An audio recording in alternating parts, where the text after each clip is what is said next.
Okay, so you've already met Chief Ann Richardson, and you've already heard about a lot of the good work that she does with her tribe. And I know when we were putting this together and I reached out and spoke with Carolyn to find out about all the things that you were doing, there was so much, right? There were so many different activities that you were doing, and sustainability is one of the most important things when we're looking not just at the individual business level, but for entire communities and tribes. So thank you very much for agreeing to speak, and I'll turn it over to you. Thank you, Jess.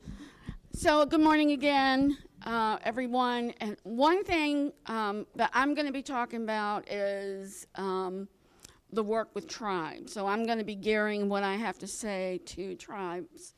And I'm very interested to know who is in the room, because everyone did not get introduced. So if you're a Native American from a tribe, would you please stand up and tell me what tribe you're with?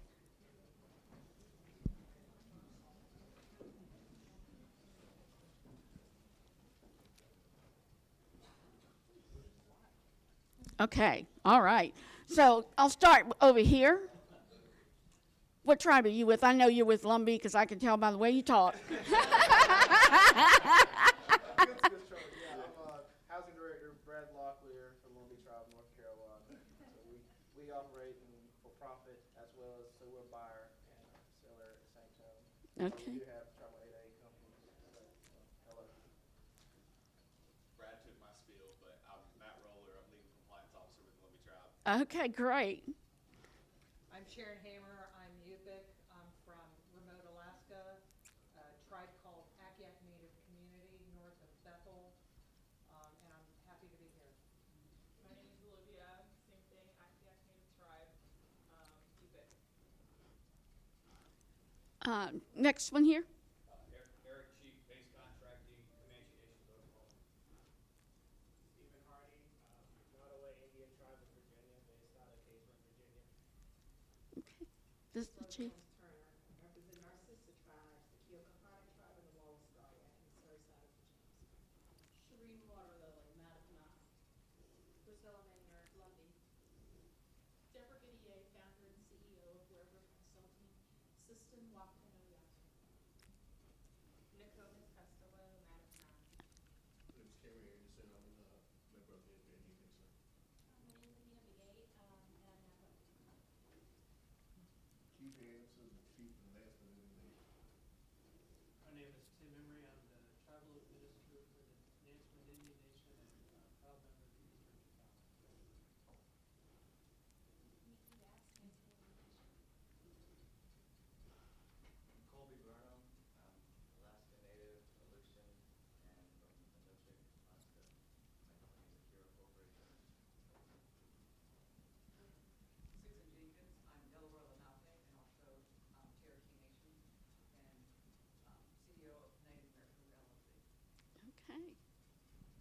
Terry Chavis, I'm from County Tribe, representing That Makes Sense. Thunderhawk Chavis, Cherokee Choctaw. Okay. Brad Paul, Johnson Nation, that's me. So y'all can go that way, so I'm just recording. Marty. Dr. Marty Richardson, Vice Chief, Palo Alto Indian Tribe. So I'm so excited to meet all of you this morning. Thank you. You can all take your seats now. I just wanted to make sure I knew who was in the room, because I'm going to be talking about tribal economic development in particular. Let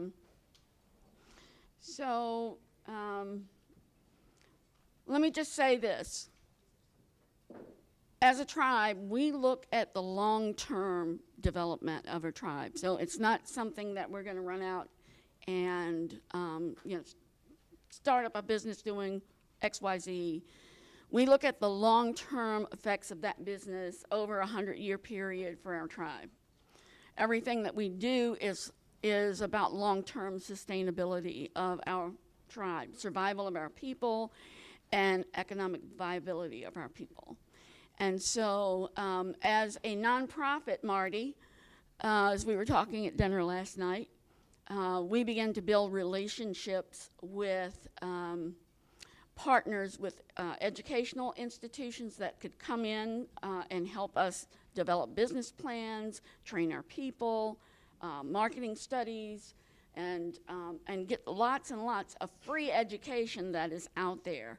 And so you really need to take advantage of those freebies that are out there because they can really help you build capacity within your tribe. And so that was one of the things that I did. And then I'm a grant writer, so I began to, as a nonprofit, as a tribe that was not federally recognized and was shut out of a lot of funding, I began to work with foundations. And let me tell you about foundations. Foundations are easy money. You don't have to match any of it, like government grants. The funding is the reporting is once a year, usually when your grant closes out. So you don't have quarterly reports, financial, all of that like you do with government funding. And so that's how we started out. And beginning our work, we, with volunteers and grant money and our own foundation fundraising, built a 4,000 square foot tribal center.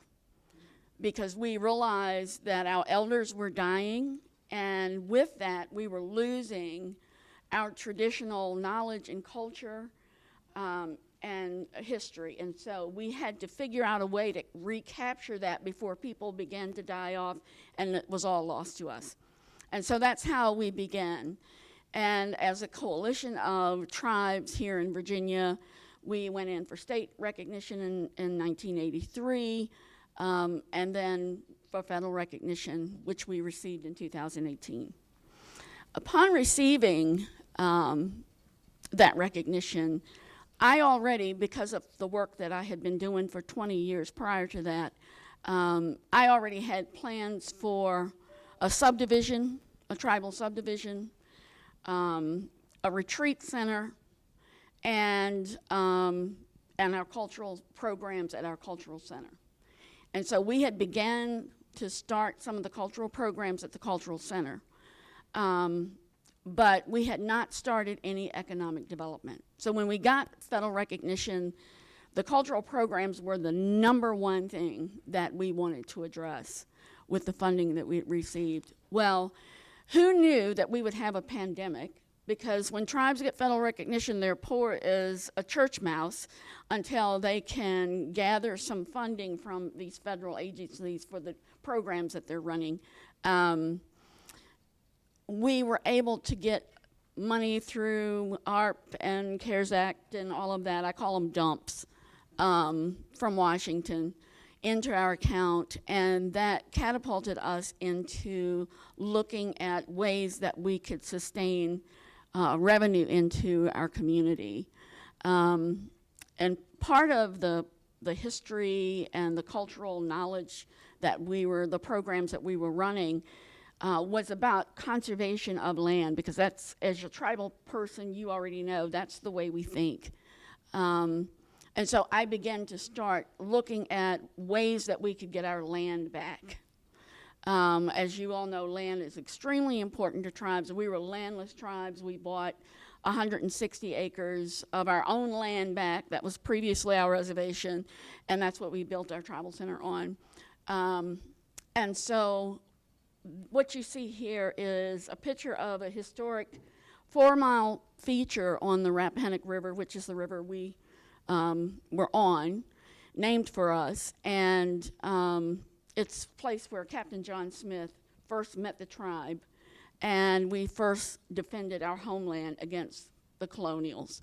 And we just received 465 acres of that back April 1 of last year.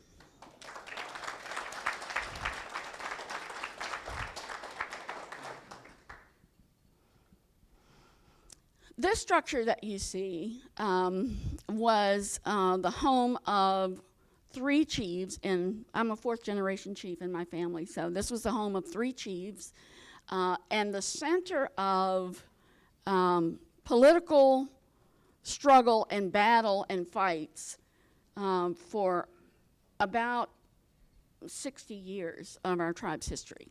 And so we purchased this in '99 while we were still a nonprofit, and now we have the money to restore it. So we're restoring this. And part of what we're doing in all of our economic development is we're incorporating our history and our culture into everything that we do in conservation. So this is being restored. It was, like I said, the political hub for the tribe, but my grandmother was the granddaughter of our medicine man. And so in the early 20s, when the anthropologists began to come through and document the history of the tribes, she documented her recipes. And it occurred to me, because we're a conservation-driven community, we don't believe very much in medicine unless we absolutely have to take it. We believe more in maintaining the body in advance of having disease. And so part of what she did was she ran an apothecary there that serviced the whole tribe. And so we took her recipes and we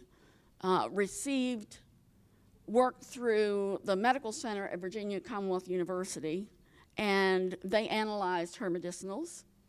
And we are now incorporating those medicinals back into our community, teaching people how to take care of their bodies and how to use these preparations when they are needed.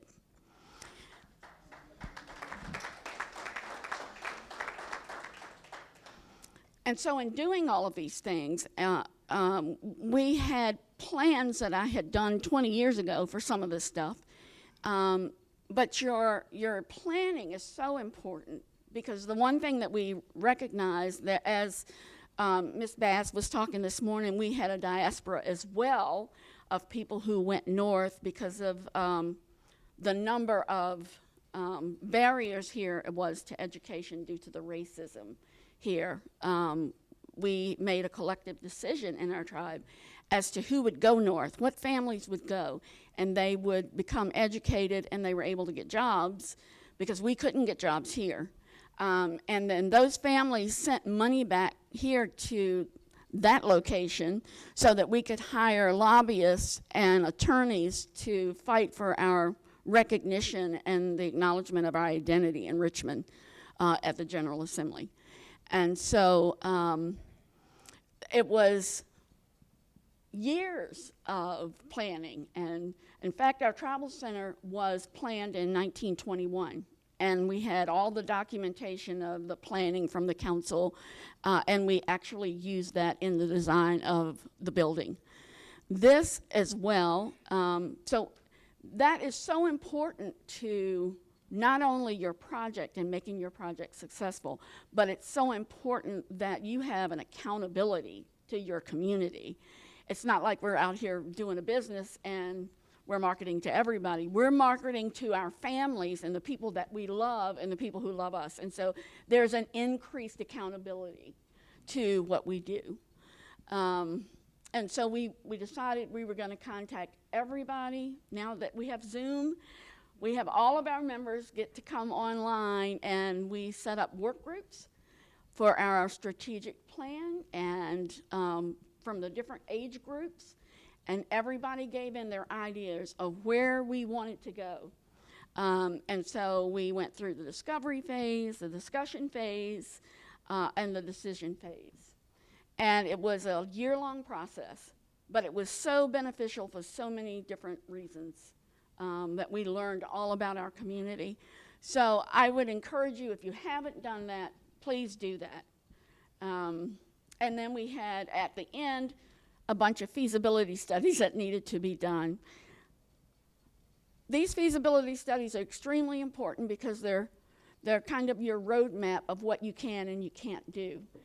And that's really important for accountability. So what you're seeing here is our strategic planning process, our time frame, and participants. This is tree planting day on our 465 acres. So there was a 5-acre plot of land that needed to be reforested, and we decided we were going to create a food forest. And And so we have all kinds of nuts and fruits and berries that are being replanted on that. So not just for the wildlife, but for our members who want to go over and gather. And this is one of our latest members and his mom that was out there with us that day. And so we began our planning with a survey of our priorities, and we got a 66% response from everyone in the process. And the results were published in our newsletter in July of 21. And our work groups took the 5 top priorities and they began to work on them. And the planning time frame of 3 to 5 years was established to define economic priorities and begin our feasibility studies. And so that process, so the photo there that you're seeing is one of the things that we learned in, and we needed to know for years, was telling our own story. And because we were not skilled in that area, we had to depend on other people to tell our story. And we didn't want to do that. So we started a film school. And these are the team members and some of our tribal members that are learning both podcasting and sound and also filming and editing and production. And then our master plan identified and validated the tribe's target areas for feasibilities.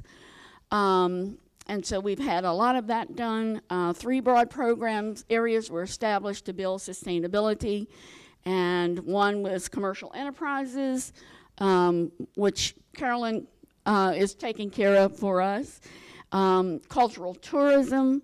So the 465 that we just got back on the river is going to become a part of our cultural tourism. And government and commercial contracting.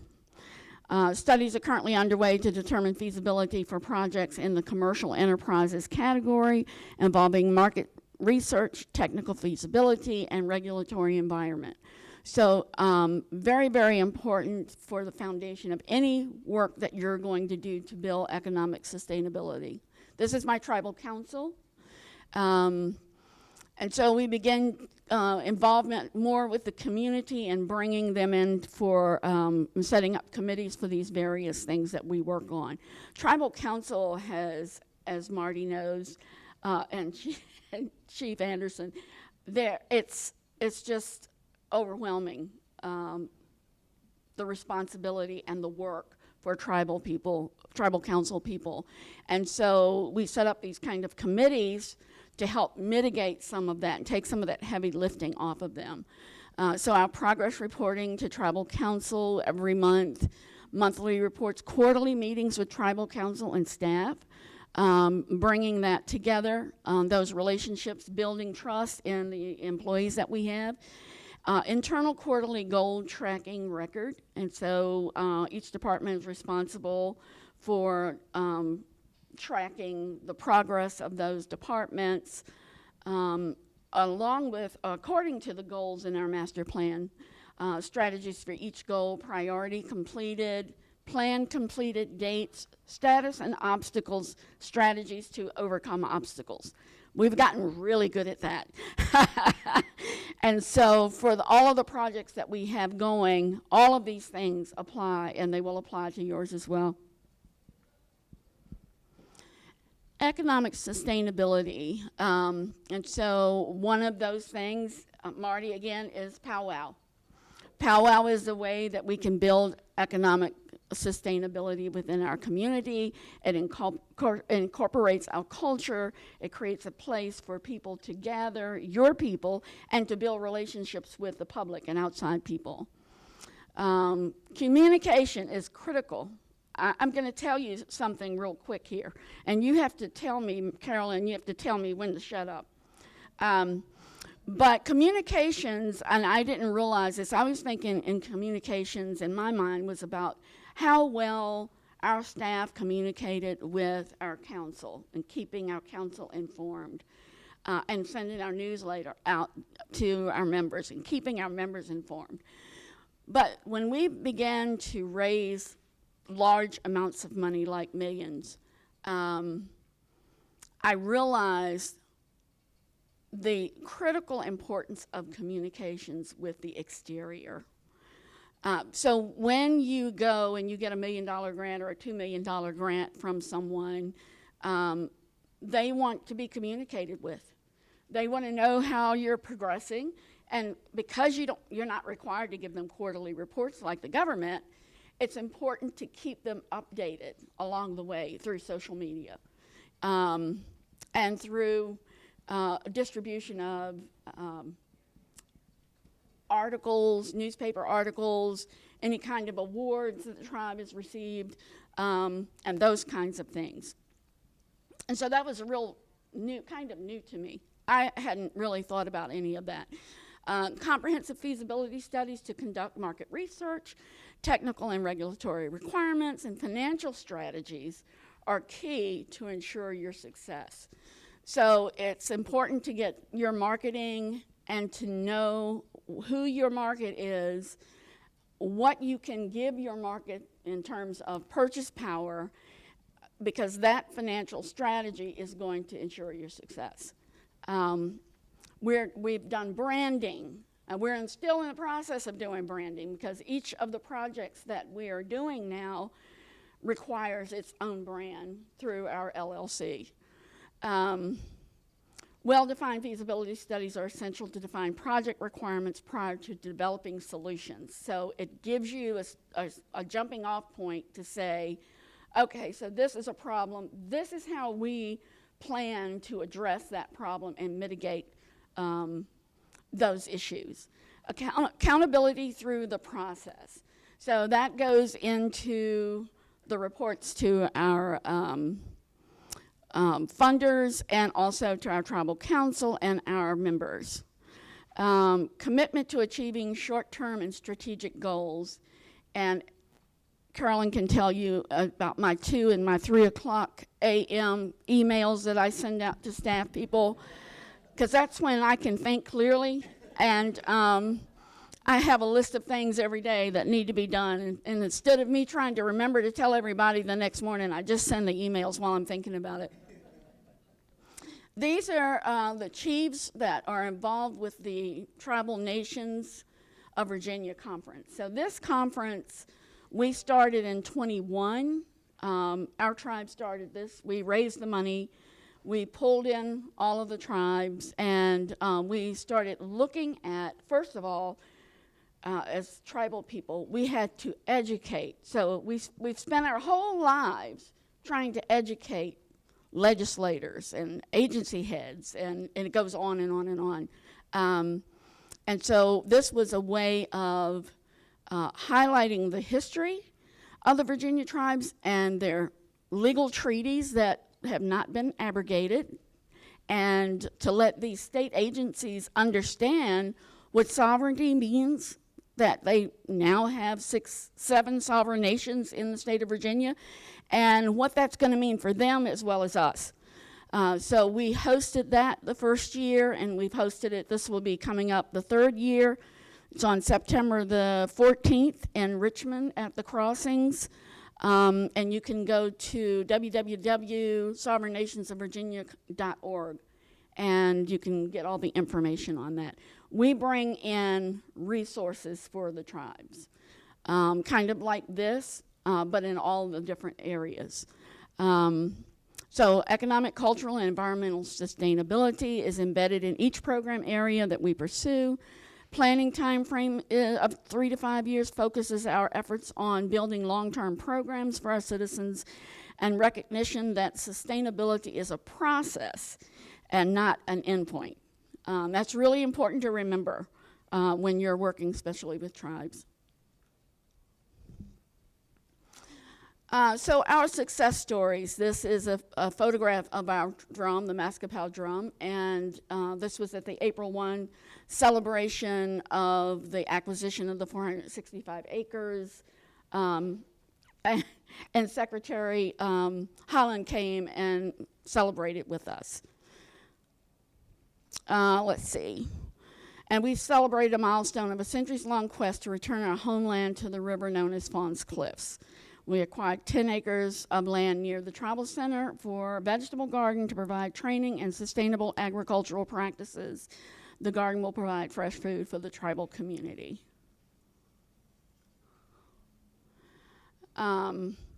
Building economic sustainability.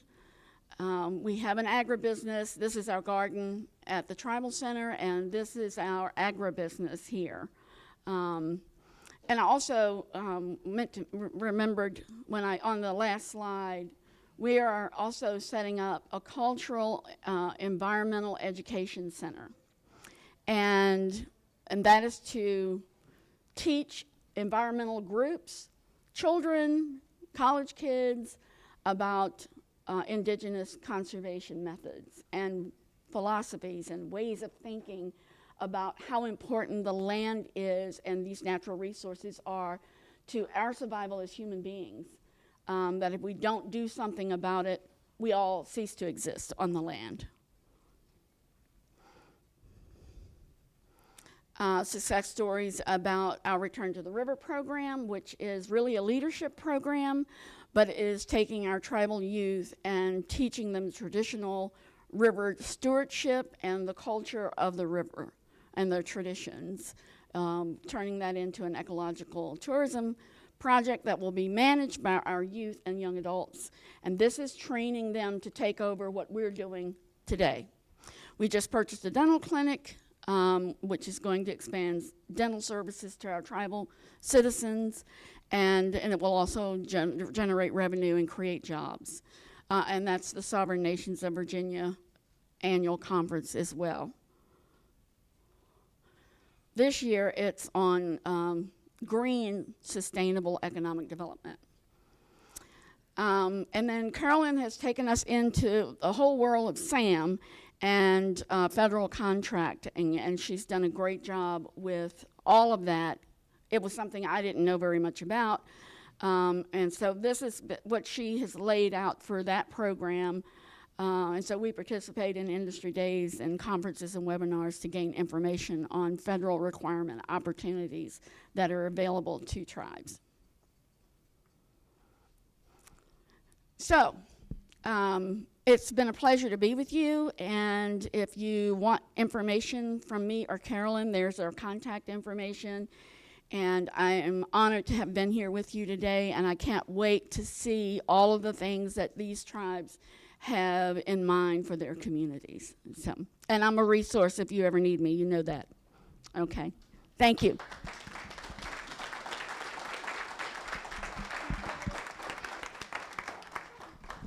Okay, so we've got a couple more minutes, and Kai was gracious enough to say we can push back just a little bit on the time.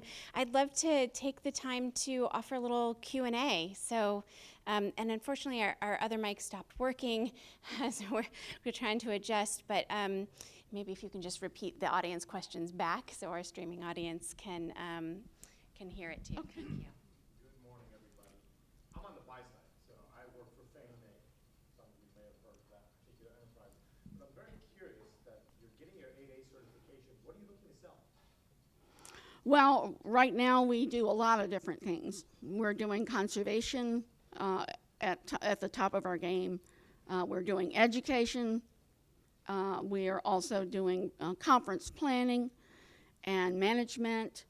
We're doing professional services, financial management, organizational development, those kinds of things. So, Again, it was just a curious okay. question because, again, we buy a ton of professional services, so I'm very curious as to how you position. Yeah, I was thinking that from Fannie Mae. I'm a former banker, so I know all about you guys. Yeah, okay. Marty. Could you talk about, you mentioned an LLC, could you talk about how you all developed your structure to be able to do economic development and how that works with your organization and being a tribe and things like that? So it's like an umbrella corporation, and right now it's Rappahannock Enterprises. So all of the government contracting, the agribusiness, all of the businesses will be under that umbrella. And we have our own business board. So they're separate from the tribal council. We have one of our council members on that board, and I'm on that board. But the rest of the people are industry experts. Is it just under the tribe? It's not affiliated with anyone, just LLC? Under the tribe. Yep. Under tribe alone. Thank you. Yep. So, under the sustainability and with efforts for being green, I've been reading a lot about microgrids on tribal lands. Lands. Is that something you guys are considering doing? Absolutely. So a lot of the infrastructure law that came out, tons of funding for those kinds of things. And we have engaged with our local electric co-op, and we are talking to them about applying for, some of it was just a allocation, just like we got a dump, and then others you can go in for the grants. But we're looking at putting a microgrid at our tribal center, as well as a charging station. So as a contractor that would want to do that, a native company or a native nation, would I just reach out to you and say, hey, I'd be interested in installing like a microgrid here? So yes, please give your card to Carolyn. And anyone else that's interested in contracts. Hi, could you, for those who are interested in starting, diversifying their economy by starting either a holding company or an enterprise company like you have, you said you've set up a board that's separate from the council. Could you explain a little bit of why that's so important? Because there's mistakes that are made without separating the political and the business. You're right. You're absolutely right. So I'm just going to give you an example. You're going to start a business, okay? You're going to go and get all your family. You're going to bring them in. You're going to make them board members. They don't have any idea anything about the business. They don't know anything about the industry. But they know you, and they love each other. And I don't know how many of you have ever had family fights around the dinner table, but that's what happens when you bring in a tribal council, because that's all that is an extended family. And you don't want to do that. You don't want your revenue to depend on whether your sister or your brother agree with you or not. Okay? So with the wisdom of Miss Carolyn Fortune, she said, no, we can't do that, because that's what the tribal council wanted to do, because they want to control. You know, when revenue is coming in, they want to be in control of it. And so we had to convince them through a consultant that was non-native that came in to help us do our business plan, our strategic plan. And what we have found is, and a lot of tribes want to go out and they want to hire native consultants to come in. But what happened to us, it was really transformational. Our tribe saw that there was someone looking from the outside at them and giving them the best practices to use in all of this. And they could have, and I know inside they wanted to say, oh, but you know, we can, but they didn't. They realized in that 1 year process that outside consultant took us through, the importance of separating the two. We want to be successful, and we want to do it in the best possible way. And so that's what they ended up understanding when they went through that 1 year process. And so we have people on our board that have been in government contracting for 30 years, people at their top of the game that bring in millions of dollars to other tribes, and then people who are working for other tribes in the industry, because that's what we wanted. We're a banker. Oh, you got to have a lawyer, and there you are. You got your board. And so that's what we did. And then these people work for the business. They don't work for the tribe. They work for the business of the tribe. So just one more, and you'll Yes. be here. right? yeah. Yeah, so just one more, and then you can also chat with Chief Ann and Carolyn as well. They'll be here through the day. So Chief one Keith? last, yeah.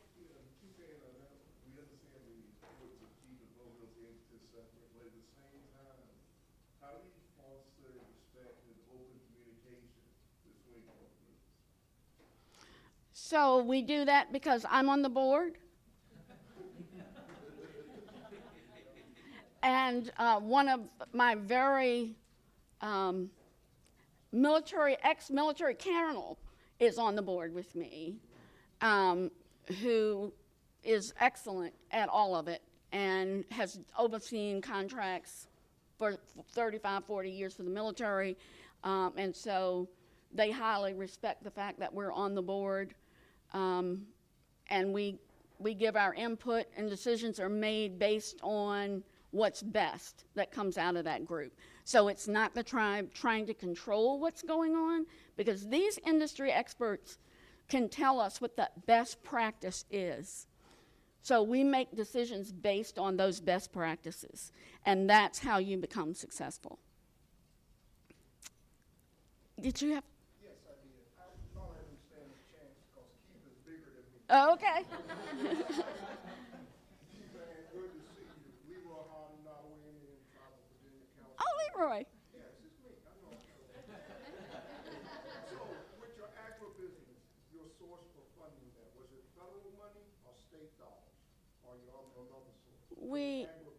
Yeah, we don't do anything with the state. But we've got some funding from the federal government, and then we have our own investment. Thank you so much. Thank you so much.